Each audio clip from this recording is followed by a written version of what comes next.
Mancha. Esta tarde continuamos nuestro ciclo de conferencias de Mujeres a por Todas. Ya saben ustedes que lo comenzamos allá por el mes de noviembre y luego, bueno, en enero hemos retomado. Y ahora, bueno, pues en febrero, pues también vamos, además en este mes de febrero vamos a tener dos conferencias, una hoy y otra el martes que viene. Lo que pretendemos, como ya les he contado en otras ocasiones, es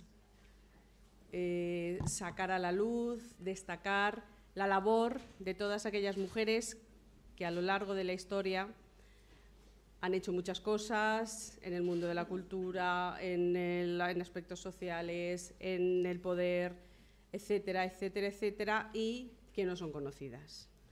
Entonces, bueno, en esta primera edición de este ciclo de Mujeres a por Todas, que organizamos con la Asociación de Amigos de la Biblioteca de Castilla-La Mancha, aquí tenemos a su presidente, a Jesús Fuentes, y bueno, hay más personas aquí de la asociación, y bueno, pues lo que pretendemos, ya les digo, es eso. En esta primera edición tenemos, la verdad, un magnífico elenco, como se suele decir en el mundo teatral, de investigadores y de profesores que nos van a ilustrar con sus conocimientos para conocer a todas esas mujeres que están escondidas o son desconocidas para los ciudadanos de a pie y que, la verdad, han hecho muchísimas cosas. Esta tarde, como les decía, tenemos la suerte y el privilegio de escuchar a la investigadora y profesora Mailene Coto Andino, gran conocedora del patrimonio documental español y concretamente del patrimonio documental de esta biblioteca, porque ha estudiado nuestros manuscritos árabes, preparó una exposición magnífica de esos manuscritos, bueno, y ha dado charlas y conferencias, y además forma parte de la biblioteca, sí, porque es una de nuestras investigadoras que sabemos que está aquí siempre al pie del cañón. Muchas gracias, Mailene, por aceptar la invitación para participar en este ciclo. Gracias. Muchas gracias a vosotros. Ella, como tienen aquí detrás en la pantalla, nos va a hablar de la defensa de la mujer noble al patrimonio documental español.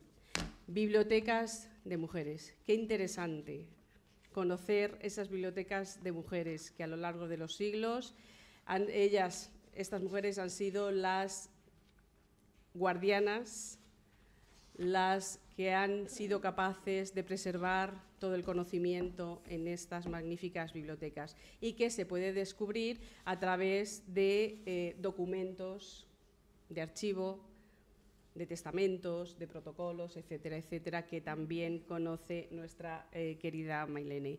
Entonces, bueno, creo que esta tarde va a ser muy, muy interesante porque vamos a descubrir cómo eran esas bibliotecas de esas mujeres nobles, qué había ahí, qué leían, porque las mujeres, aunque estaban en el entorno doméstico o privado, no todas, porque ya el mes pasado ya supimos de mujeres que ostentaban esas parcelas de poder, pero en esa parcela privada que eran grandes lectoras y tenían excelentes bibliotecas que conservaban de su familia y de ellas mismas. Entonces, bueno, vamos a escuchar lo que nos va a contar Mailene, que sabe mucho de este tema. Antes de hacer una breve semblanza de Mailene, paso la palabra a Jesús Fuentes, presidente de la Asociación de Amigos, como le comentaba, para que si le apetece comentarnos alguna cosa concreta. Cuando quieras, Jesús. Gracias. Buenas tardes. Bueno, yo le voy a presentar a Mailene, pero como una mujer que está enchufada, porque yo un día le hice una propuesta: si eres miembro de la Asociación de Amigos de la Biblioteca, hablas. Y ella me dijo que sí. Fue obligatorio, casi. Hablas. Hablas, cuentas cosas. Y como resulta que Mailene tiene muchas cosas que contar, bueno, pues estaba claro que era el perfil adecuado para que fuera socia de los Amigos de la Biblioteca. Con esto lo que quiero hacer es invitarles a todas ustedes que tengan algo que decir y que quieran decir algo, que tienen una vía perfecta y, por supuesto, totalmente abierta a través de la Asociación de Amigos de la Biblioteca. Pero, aparte de eso, con ella y con Carmen se fraguó este ciclo. Esto es un poco como las tripas de cómo aparecen los ciclos. De repente uno está buscando temas para tratar de organizar ciclos y no encuentra. Y en un momento determinado aparece, pues, ¿y por qué no hablamos de mujeres? Y entonces decimos, pero no vamos a tener material suficiente para hablar de mujeres. Es decir, conferencias que puedan ser didácticas, ilustrativas y que nos enseñen y nos descubran cuál ha sido la trayectoria de las mujeres. Y empezando a hablar, van apareciendo los temas. Y uno de los que aparece es este que vamos a ver hoy, de Mailene, que cuenta ni más ni menos que había mujeres que tenían libros en la Edad Media, en el Renacimiento. Pero claro, es que eso no es un fenómeno casual. Es que en ese momento y en ese tiempo y en esa época, tener libros era un símbolo de estatus, era un símbolo de libertad, era un símbolo de apuesta individual, era un símbolo también de riqueza y de economía.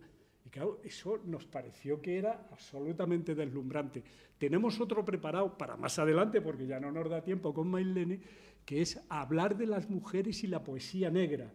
Cuando la escuchan sobre ese tema, yo me quedo con la boca abierta.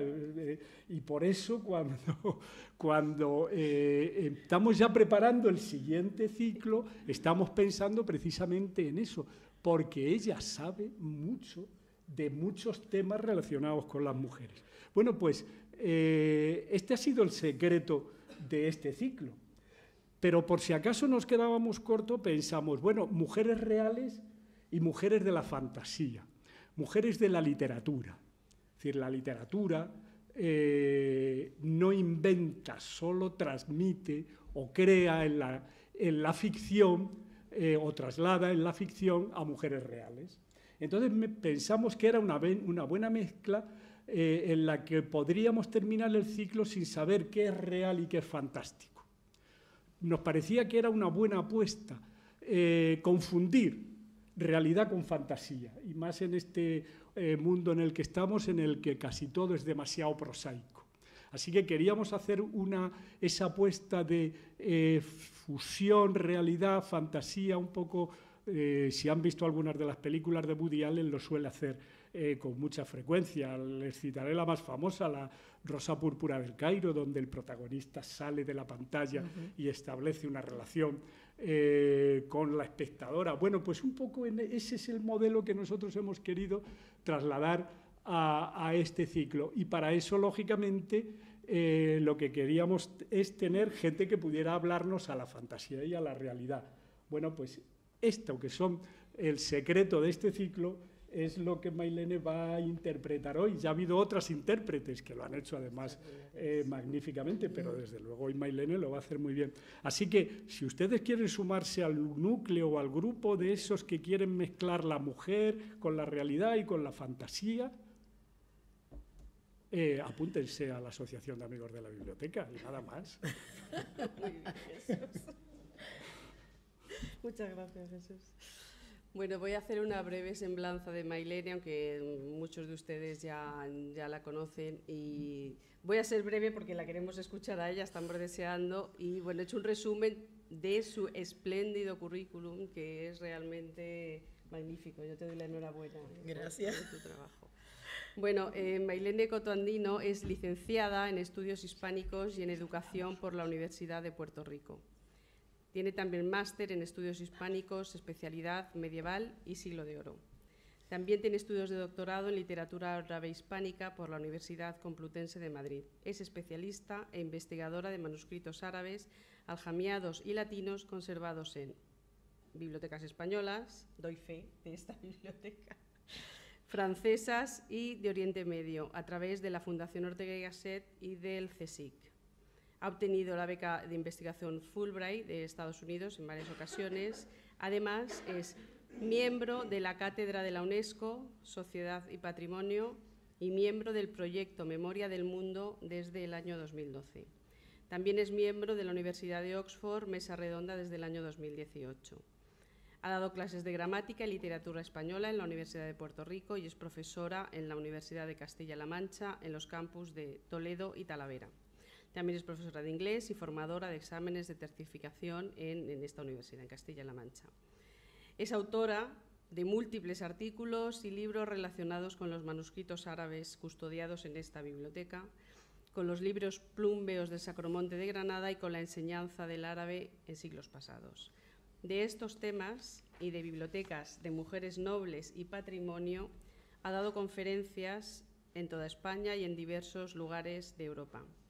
También sabemos, porque me lo ha contado, que tiene pendiente conferencias sobre estos temas, entre otros lugares, en San Luis, en Missouri, Estados Unidos, en Suiza, en Harvard y en Sri Lanka. O sea que ahora mismo va a dar una vuelta por el mundo para hablar de estas bibliotecas de mujeres, entre otros temas. También recientemente ha participado en las jornadas de Guadalajara sobre archivos tituladas Mujeres, Espacios y Tiempos. Y hace 2 semanas, hace muy poquito tiempo, el Instituto Cervantes la ha incluido en el portal Hispanismo como una hispanista destacada que trabaja dando a conocer el patrimonio documental de este país. De verdad que enhorabuena, Mailene, por todo esto. Gracias. Y porque sigas investigando. Muchas gracias. Y sobre todo tengas esa ilusión que pones siempre todo lo que haces y nos la transmites. Es que nada, muchísimas gracias por la presentación, Carmen, Jesús. De verdad, muchas gracias. Se me están saliendo los colores, de verdad. Y segundo, quiero dedicarle esta conferencia sencillita, es muy sencilla, a todas las mujeres que a través de los siglos han trabajado conservando el patrimonio documental, ese patrimonio que ha llegado hasta nosotros, y muy especialmente a las empleadas del fondo antiguo de esta biblioteca, que durante 25 años me han acompañado en este mundo maravilloso que es la investigación. Y también se lo dedico a esas archiveras maravillosas que tenemos aquí en Castilla-La Mancha, en Toledo específicamente, del Archivo de la Nobleza. Para todas esas mujeres y para ellas también va dedicado esta conferencia que espero que les guste. Mi conferencia yo la he titulado La defensa de la mujer noble al patrimonio documental español. Y comienzo con una cita. Cada día hacía más aprecio de la lectura. Un libro es un amigo que aconseja sin agraviar, que moraliza sin ofender, elige las horas de nuestra mayor comodidad, así para hablarnos como para persuadirnos. Esto lo hace siempre con humor y con muchísima pasión. Inicio. Los libros, la lectura, las bibliotecas son un universo que aún tenemos por explorar. Por fortuna, y aún en la era digital, las bibliotecas con sus acervos de libros, de manuscritos e impresos ejercen una fascinación muy especial en todos y en cada uno de nosotros. En historiadores, investigadores, profesores, mujeres y hombres, usuarios, todos tenemos acceso a un universo único que ni la era del libro digital puede darle fin. La cita con la que inicio este breve trabajo es de Teresa González, una mujer española del siglo XVIII, que en su libro El estado del cielo para el año de 1778 habla no solamente de astronomía, sino sobre la fascinación que ejercen las bibliotecas, los libros y la lectura en su vida. El libro, cuyo original se puede consultar en la Biblioteca Nacional de Madrid, bajo la asignatura VE 350/49, se encuentra digitalizado y autorizado para descarga y fotocopia en la web de la Biblioteca Digital Hispánica. La cita también es utilizada más ampliamente en el estupendo artículo llamado Lectura de mujeres, lectura de reinas, la biblioteca de Bárbara de Braganza, de las autoras Inmaculada Arias de Saavedra y Gloria A. Franco Rubio. Teresa González nos transmite a través de su interesante libro los sentimientos que para ella representa la lectura en sí misma y como baluarte cultural. Un libro para Teresa González es poder, es comunicación con nuestro ser, sentimiento que ha llegado hasta nuestros días. Por eso, no es extraño que el gran escritor argentino Jorge Luis Borges, en su cuento La Biblioteca de Babel, imaginara la biblioteca como un universo infinito, como el paraíso soñado por todo lector o investigador. Quizás sea porque ese maravilloso universo llamado biblioteca, desde el inicio de los tiempos, ha servido para guardar la información y el saber de la humanidad. Tablas de barro, paredes en cuevas, papiros, manuscritos, legajos, incunables, impresos, han formado a lo largo de la historia todo nuestro patrimonio. Muchos son los que a través de libros y entrevistas han elogiado las bibliotecas y los tesoros que en ellas se esconden.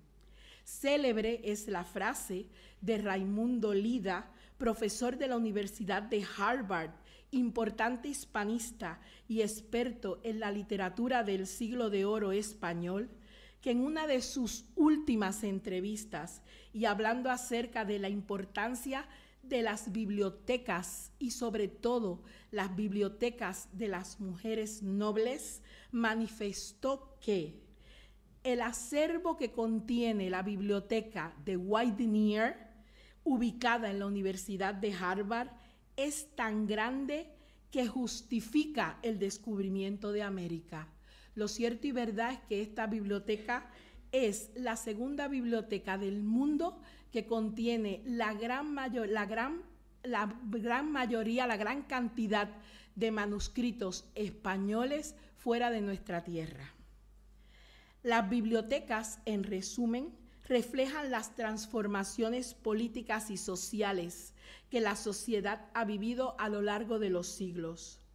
Por eso, la importancia de salvaguardar sus fondos. Durante siglos se ha creído y se ha llegado a decir que el patrimonio documental ha sido custodiado solo por hombres, en bibliotecas, en monasterios, en conventos y por nobles de gran linaje. Todos podemos recordar que fue un monasterio y su turbulento ambiente religioso lo que inspiró a Umberto Eco para escribir la exitosa novela histórica El nombre de la rosa, novela que se desarrolla en pleno siglo XIV y cuya maravillosa biblioteca fue escenario de las muertes más misteriosas. Por lo tanto, en el marco de la historia oficial, siempre pone al sujeto masculino en el centro.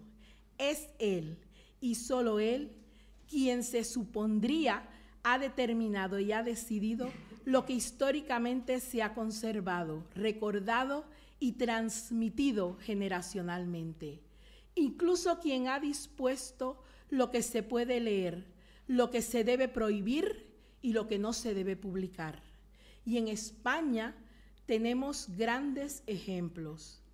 El 22 de febrero de 1502, la fecha aún exacta está por determinar, el cardenal Francisco Jiménez de Cisneros, confesor de Isabel la Católica y fundador de una de las universidades más importantes de España, la Universidad de Alcalá, ordenó y organizó la destrucción de manuscritos árabes y aljamiados en la Plaza Vive la Rambla en Granada.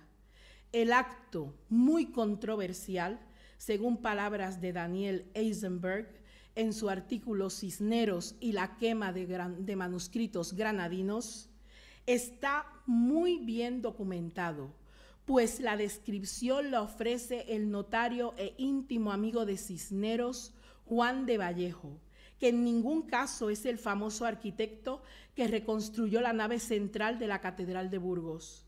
En su memorial de la vida de Fray Francisco Jiménez de Cisneros, dice que la inmensa fogata fue organizada para controlarles, para desarraigarles de su saber milenario, mandando a coger todos sus manuscritos, sus Coranes, cuantos manuscritos pudieron, que fueron más de 5.000 volúmenes, entre grandes y pequeños, y hacer un inmenso fuego. Sin embargo, Cisneros ordenó saquear también la biblioteca de la Madrasa de Granada. La gran mayoría de esos manuscritos, increíblemente, no fueron a parar a la fogata. Los más importantes fueron a parar a su biblioteca personal y posteriormente estos manuscritos están repartidos por bibliotecas de España y del resto del mundo. Otro ejemplo es la fabulosa colección del archivo del Palacio de Liria, una de las residencias oficiales del Ducado de Alba. Esta biblioteca privada, una de las más importantes de España y de Europa, comenzó a formarse a principios del siglo XVI. Desde el momento en que los Fitz James Stuart, duques de Liria, decidieron establecerse en España. Muchos de los fondos son sacados de los ducados como los de Alba, Berwick, o por aportaciones de alguna de las casas nobiliarias mediante matrimonios. Actualmente es un hombre quien custodia esos fondos. Tras las consideraciones iniciales, muy breves que por fuerza hay que hacer, el presente trabajo girará en torno a 2 puntos. Primero, la posición de la mujer frente a la defensa del patrimonio documental, y el segundo punto girará en torno a la figura de algunas mujeres nobles, defensoras del patrimonio documental, el contenido de sus bibliotecas y cómo muchos de esos acervos documentales han llegado hasta nuestros días. Este trabajo, obviamente, no pretende ser exhaustivo, pues ante nosotros se abre un inmenso e interesante corpus que por generaciones podrá ser estudiado. Las mujeres, algunas desconocidas para muchos investigadores, nos hablan a través de sus archivos, a través de sus testamentos, a través de sus inventarios, y así lo seguirán haciendo durante generaciones. Sobre la mujer se ha escrito muchísimo, y más actualmente, pero quizás no tanto como ni en la forma ni en el fondo.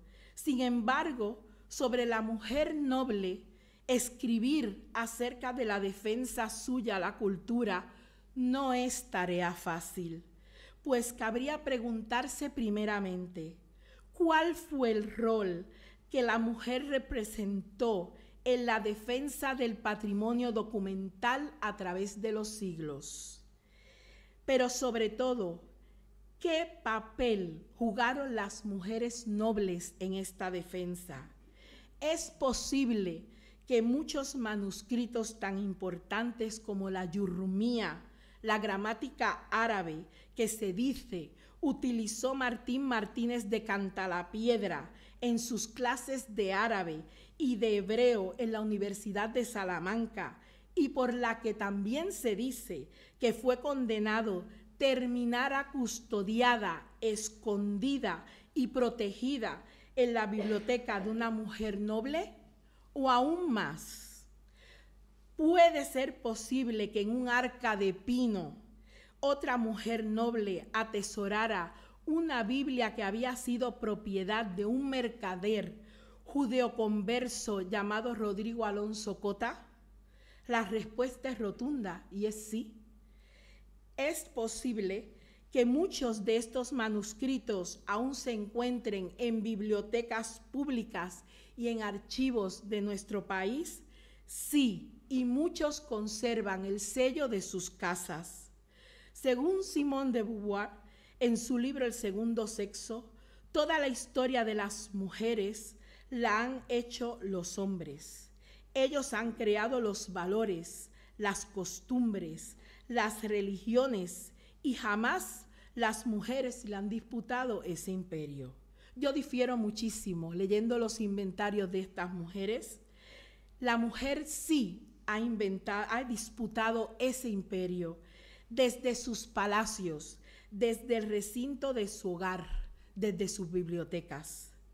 Es evidente que la historia no solo la han hecho los hombres, aunque la mujer por generaciones ha estado en una posición secundaria con respecto del varón, aún así ha sabido desde su bastión casero defender el patrimonio documental y conservarlo para generaciones futuras.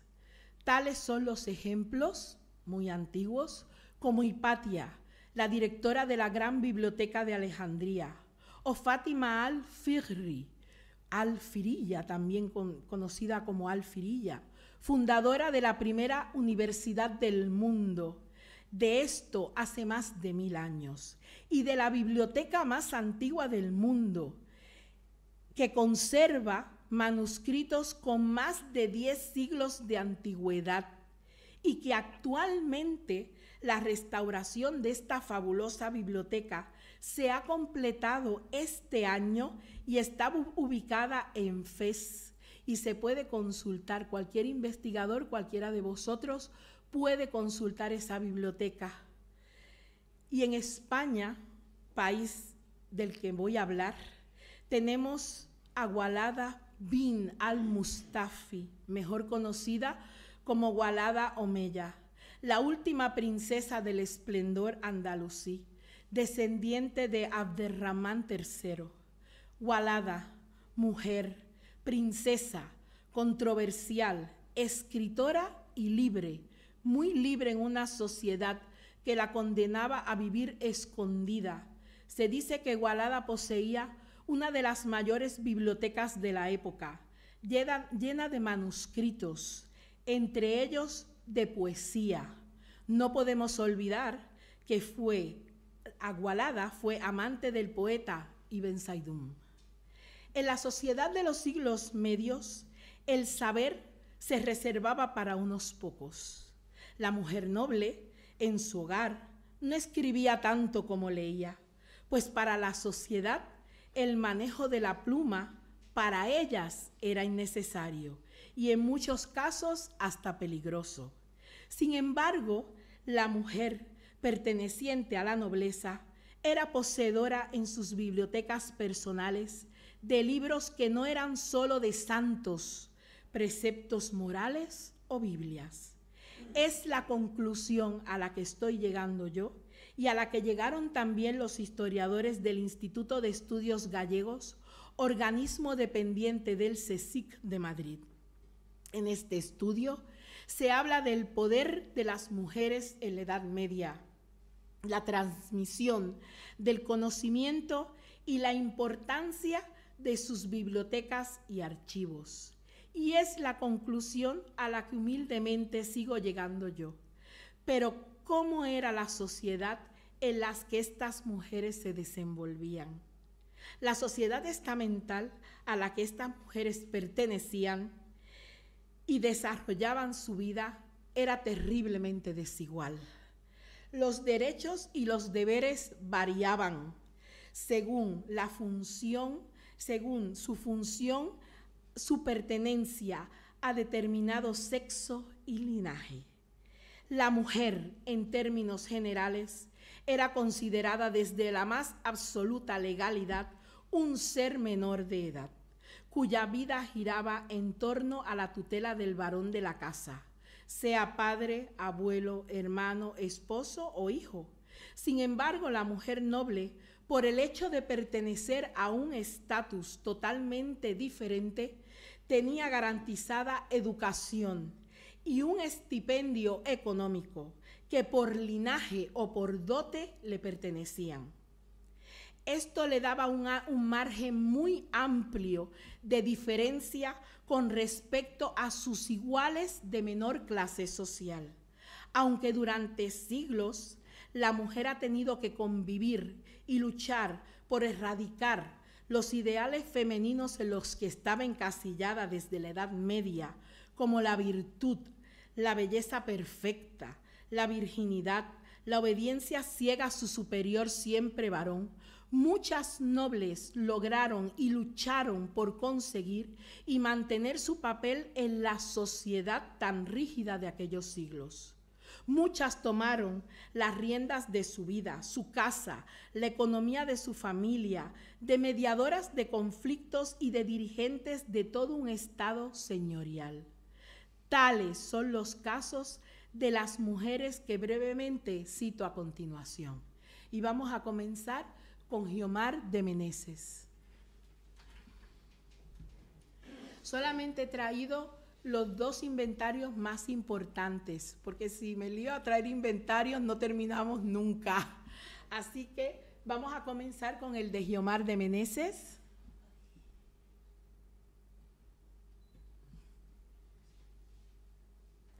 Nacida en Toledo, esposa de Alonso Tenorio de Silva, Guiomar, perteneciente a una de las familias con más linaje de Toledo, fue siendo mujer, mecenas, ayudó en la fundación del convento de San Pedro Mártir, hoy sede de la Universidad de Castilla-La Mancha, de la que me enorgullezco ser su profesora. Cuando Guiomar muere en 1454, se hace un inventario de sus posesiones, siendo la más preciada, según dejó escrito en su testamento, sus libros. Guiomar custodiaba ejemplares tan importantes como La Gran Conquista de Ultramar, relato medieval castellano que contiene una crónica muy novelesca de la conquista de Jerusalén. En este manuscrito se conservan 4 copias y un impreso de 1503. Una de las copias en manuscrito se encuentra en la biblioteca bajo la asignatura Manuscrito 1920. Y el importante portal digital de la Biblioteca de la Universidad de Alcalá ofrece una valiosísima información acerca de estos manuscritos. También Guiomar guardaba con muchísimo cuidado partidas de Alfonso X el Sabio, manuscritos de medicina, obras de física o de astronomía. Pero quizás lo que más llama la atención de su biblioteca es una Biblia que perteneció al mercader judeoconverso Rodrigo Alonso Cota. La biblioteca de Guiomar constituye la primera biblioteca conocida de la nobleza castellana. El testamento de Guiomar de Meneses y su interesante inventario se encuentra en el archivo de la nobleza en Toledo, bajo la asignatura Frías 237/20. Segunda mujer, Aldonza de Mendoza. De Aldonza de Mendoza no hemos podido sacar fotos por la sencilla razón de que cuando se hizo el estudio del manuscrito, justamente en el área donde estaban los folios que comprendía el inventario, estaban llenos de esporas. Entonces los hemos mandado a limpiar, los hemos mandado a quitar la humedad y en una siguiente conferencia a la que ustedes, ¿verdad?, me hagan el honor de asistir, pues ya yo puedo proyectar ese importante inventario. Hablo de Aldonza de Mendoza ahora. Otra de las mujeres que en pleno siglo XIV defendió y guardó para la posteridad muchos manuscritos e incunables fue Aldonza Mendoza o Aldonza de Mendoza. Esta mujer de fuerte carácter, según las crónicas de la época, tuvo que hacer frente a los malos tratos de su marido, Felipe de Castro, y a que éste tratara de dilapidar su inmensa fortuna. Aldonza fue la primera hija de Diego Hurtado de Mendoza y hermanastra de Íñigo López de Mendoza, el primer marqués de Santillana. Aldonza, una de las mujeres más poderosas de finales de la Edad Media, guardaba en su biblioteca y según el inventario realizado a su muerte en 1435, libros de Séneca, novelas de caballerías, entre ellas El Amadís del Gaula, tratados de historia o obras como La caída de los príncipes de Giovanni Boccaccio. Aristócrata, atrevida y moderna para la época que le tocó vivir, la biblioteca de Aldonza refleja todos los intereses literarios de la mujer noble, la única que tenía en ese momento acceso a la palabra escrita. Toda la documentación relativa a Aldonza y a su casa se encuentra también en el Archivo de la Nobleza de Toledo, bajo la asignatura Osuna C. 1762. Uno de los mejores trabajos acerca de esta mujer se titula El postrimer deseo, casi olvidado, de doña Aldonza de Mendoza, documentos para su recuperación, de Miguel García Fernández. Este trabajo se enmarca dentro de los proyectos de investigación, Voces de mujeres en la Edad Media, realidad y ficción, siglos XII y XIV, hasta el siglo XIV, dirigido por la doctora Esther Corral Díaz. También Pedro Cátedra, en su libro Bibliotecas y libros de mujeres en el siglo XVI, nos descubre más de 250 inventarios de bibliotecas, cuyos manuscritos y libros han sido protegidos y custodiados por mujeres, todos ellos entre los años 1527 y 1599. Estos inventarios pertenecen solamente al área de Castilla y León. Como nota curiosa, además, ninguna de estas mujeres, y lo digo ahora, menciona en sus inventarios la palabra biblioteca. Todas llaman sus libros o sus queridos libros. Otro ejemplo importante, muy importante, que nos toca de cerca, es la valiosa e importante biblioteca de María de Castilla, Zúñiga y Portugal.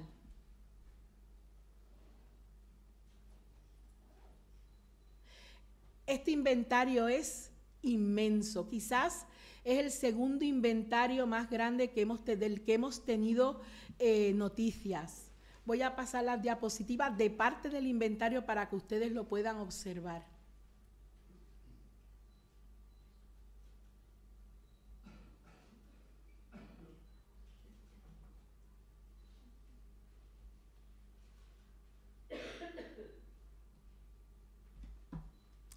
Este inventario coge más de 20 o 30 folios del testamento de ella. María de Castilla, muerta en 1676, casada con Julián de Cañas, aquí en Guadalajara. Aparte de los avatares matrimoniales de nuestra ilustre pareja y lo ventajoso de su matrimonio para ambas familias, María de Castilla, perteneciente al mismo linaje de Diego de Castilla, deán de la Catedral de Toledo y mecenas del Greco, poseía, aparte de todos estos manuscritos, poseía una de las mejores pinacotecas de su época. Posiblemente muchas de las pinturas y de sus manuscritos e impresos heredados de su pariente y también de su marido, Julián de Cañas. Su pinacoteca estaba compuesta por 135 pinturas, de las que se destacan 2 grecos, Durero, Ticianos, Murillo, Alonso Cano y Van Dyck, entre otros. Ella hizo un inventario totalmente aparte y dejó un estipendio de dinero para la conservación de esa pinacoteca. Sin embargo, es su fabulosa biblioteca, cuyo inventario lo pueden encontrar en el Archivo de la Nobleza, bajo la asignatura Torrelaguna C 397, su más alto signo de distinción. El inventario sorprende, como ya he dicho, por su volumen y por su organización, pues están descritos detallando autor, título, formato, volúmenes, idiomas y tasación, aparte de indicar los libros que están prohibidos, los libros que están expurgados. Predominan también, aparte, los libros de derecho, quizás por el oficio de oidor de Julián en la Cancillería de Granada. Sin embargo, entre sus manuscritos se puede ver El viaje del gran Tamerlán, cuya copia se encuentra en el Archivo de la Nobleza, o títulos conocidos como La Utopía de Tomás Moro, La Metamorfosis de Ovidio o Poemarios de Petrarca. Un manuscrito muy interesante, La Expulsión de los Moriscos de España o Poemarios de Quevedo. El inventario de María de Castilla merece un estudio aparte que estoy preparando yo con muchísima ilusión. Merece también una mención especial el interesante artículo de mi colega y profesor de la Universidad de Castilla-La Mancha, Ramón Sánchez González, llamado Patrimonio Material y Cultural de una familia de la nobleza castellana, doña María de Castilla, Zúñiga y Portugal y don Julián de Cañas y Silva. Y por último, y no menos importante, merece reseñar brevemente el inventario de los bienes de María Teresa Girón, esposa del 13º conde de Miranda, linaje unido a la Casa de Alba desde el siglo XIX. En el inventario de los bienes de María Teresa, muerta en 1755, se encontraba su estupenda biblioteca, de la cual una parte se conserva íntegra en la Biblioteca Nacional de Madrid. Este inventario, que se encuentra en el Archivo de Protocolos de Madrid, bajo la asignatura 18.777, folios 20 al 54, y cuya tasación se encuentra aparte también en el mismo protocolo, en los folios 1058 verso 1062 recto, y fue realizada por el librero Francisco Pascual de Mena, como consta en su firma y en su sello, entre los años de 1755 a 1756. A través de este inventario se recoge la riqueza de la biblioteca de María Teresa. Estos manuscritos e impresos fueron heredados por su esposo, Antonio López de Zúñiga, 13º conde de Miranda, muerto 10 años después, en 1765, y reflejan la diversidad de los gustos de la condesa, pues, esperen que estoy ronca, voy a coger un poquito de agua.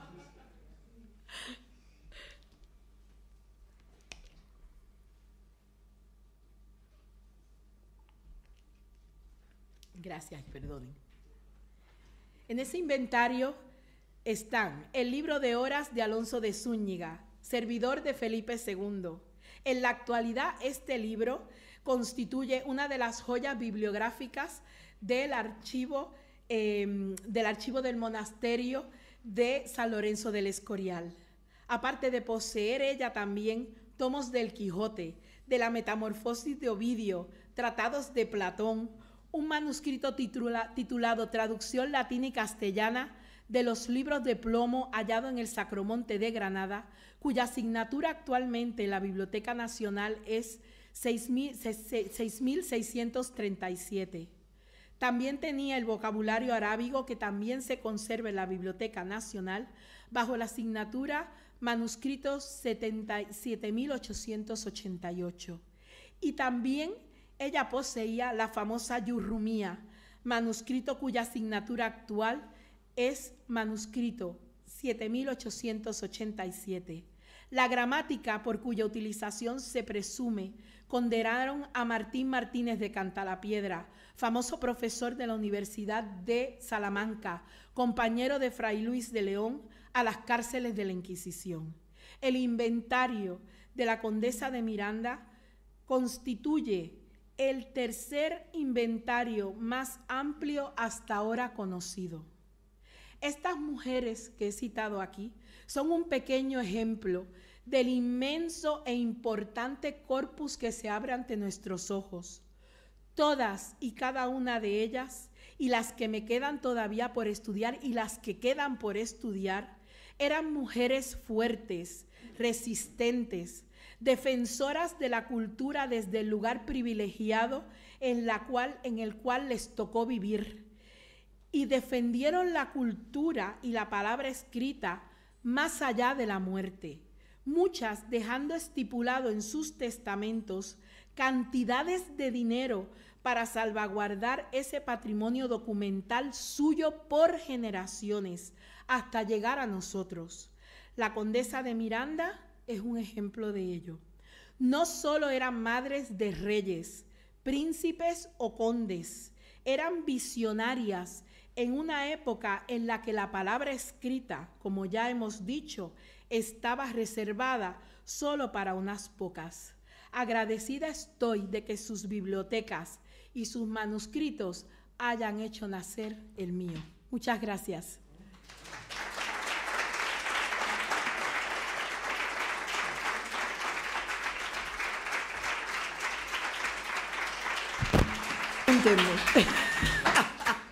Estoy acostumbrada, digo como le digo a mis estudiantes, ask me, pregúntenme. ¿Dudas, preguntas? ¿Nadie tiene dudas? Yo tengo una duda. ¡Ay, qué bueno! Mi compañero de la universidad. Gracias. Relativo al inventario que acabas de comentar de la condesa de Miranda. Qué bonito, sí. Me ha parecido mencionar que tenía entre su biblioteca algunas transcripciones de los libros plumbios del Sacromonte. Sí. Sé además que eres especialista en el tema. Sí, bueno. Me parece ciertamente curioso porque los libros plumbios y todo aquello que se inventaron Miguel de Luna y su compañero también médico, sí. Pensaba que se había quedado un poco bajo, digamos, bajo el control de la Iglesia y que no había sido publicado ni difundido. Por eso me sorprende un poco. ¿Esto es un manuscrito? ¿Es una obra editada, impresa? ¿Cómo? No, es un manuscrito y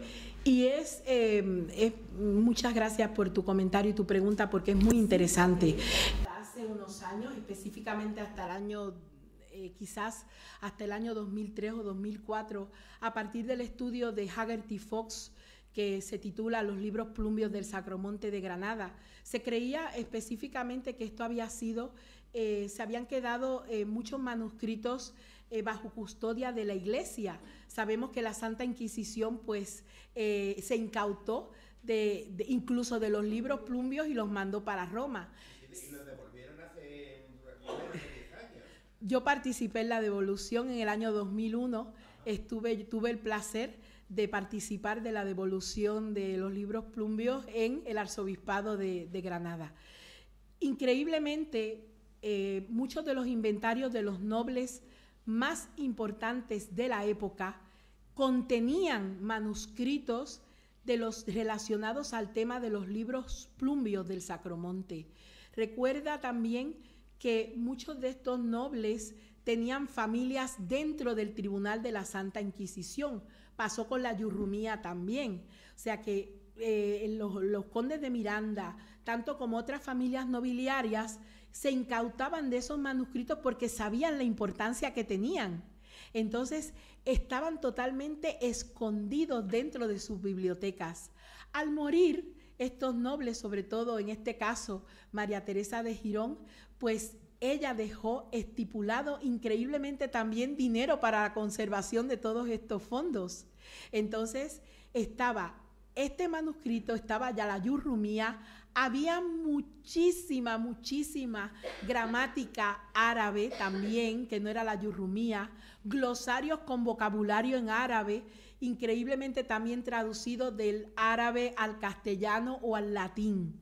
Y se cree, por lo menos yo lo creo y es lo que estoy siguiendo la pista hace muchos años, específicamente hace 20 años que lo estoy haciendo, que dentro del Tribunal de la Santa Inquisición, los condes de Miranda tenían algún pariente o algo que se incautaba de estas joyas y se las daba a esta casa nobiliaria para que la custodiara.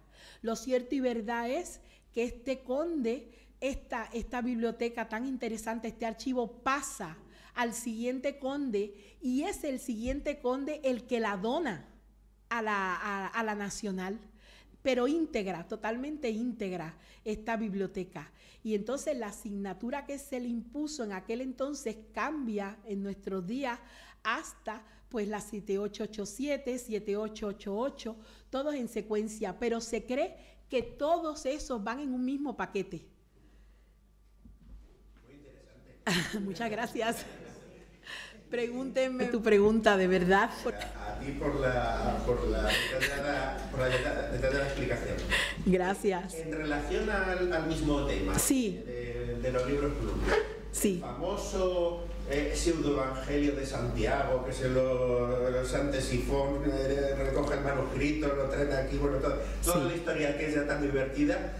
¿Hay constancia de que fuera editado o impreso o que circulasen copias manuscritas o eso lo tienen realmente más controlado? Sí, no hay constancia. Posiblemente sí. Recuerda que los libros plumbios, ese fenómeno, ¿verdad?, nace precisamente porque ya al haber tantos edictos de prohibición, los árabes lo que querían era rescatar su tradición y decir que esa tradición que ellos tenían religiosa, ellos la compartían con su patria, que ya no era de adopción, porque ya era su patria, porque eran árabes de cuarta, quinta y sexta generación que habían perdido hasta su idioma. Entonces, era casi imposible que no circularan copias, puesto que ellos a través de estas copias, de estos manuscritos, estaban tratando de rescatar ese pasado que les era negado. Entonces, posiblemente sí. Lo único es que, ¿dónde están? Pues mira, posiblemente en algunos archivos esparcidos por España, por Europa o por el mundo. Recuerda también que España tiene muchísimo patrimonio documental fuera y es triste. Patrimonio documental que muchos de nosotros los investigadores lo apreciamos, pero que están en países donde nosotros tenemos que solicitar, siendo patrimonio nuestro, permiso para consultarlo y que sabemos que salieron de aquí expoliados. Entonces, posiblemente alguna copia de eso que tú me citas se pueda encontrar en alguno de esos archivos. Se sabe que se han encontrado copias de manuscritos relacionados a los plomos de Sacromonte, no solamente en la Biblioteca del Vaticano, sino también se han encontrado en la Biblioteca del Congreso de Estados Unidos. Imagínate, o sea, que posiblemente algún día, dentro de muchas generaciones o de pocas, o alguien que está aquí sentado en este salón, encuentre alguna copia de esas de las que tú me dices. Sería interesantísimo, de verdad. Yo lo aplaudiría. Más preguntas, por favor, si hay alguna pregunta. Yo tengo una curiosidad. ¡Qué maravilla! Dímela. Hemos estado hablando todo este rato de la Corona de Castilla, que es lo más próximo a nosotros. Sí. Pero supongo que la investigación histórica en los antiguos territorios de la Corona de Aragón también se habrá profundizado y también se habrá iniciado el papel de recuperación de la biblioteca de estas mujeres.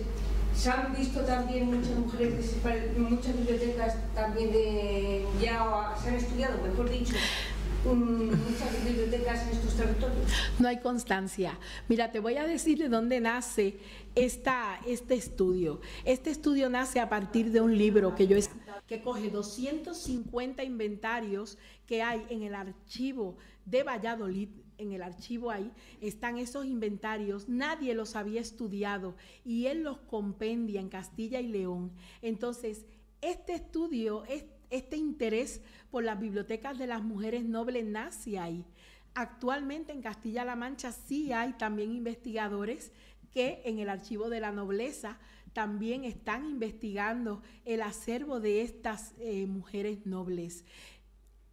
Es un corpus tan maravilloso, es un corpus tan variopinto, por así decirlo, que merecería que muchos investigadores se pusiesen a investigar.